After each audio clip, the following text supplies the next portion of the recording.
Ассалаумағалейкум баршаға. Бүгін 19 қыркүйек күні Шығыс Қазақстан облысы Күршім ауданы Маралды ауылында тағы да шу шықты.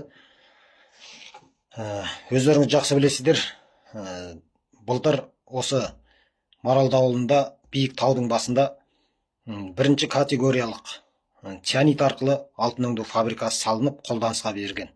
Сол фабрика бір жыл болды толыққанды жұмысқа кіріскеніне. Енді міне сол бір жылдан кейін сол фабриканың маңында бүгін сол елдің күнкөріс көздері, мал бала шағаларын асырап отырған малдары қырылып, уланып өліп жатыр дейді деген хабар келіп жетеді.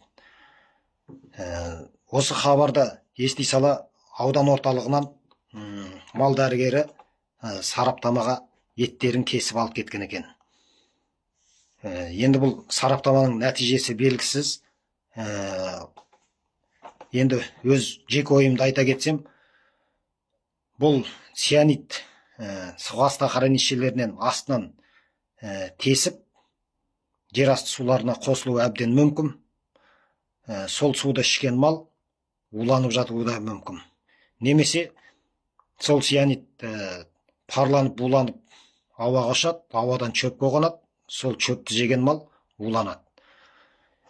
Енді мен айтайын деп тұрған мына жоғарыда тұрған биліктерге, министрлерге, бұл сіздерге Алладан кеп тұрған ескерту. Бүгінгі таңда мал қырылды, ертеңгі таңда адам қырылады.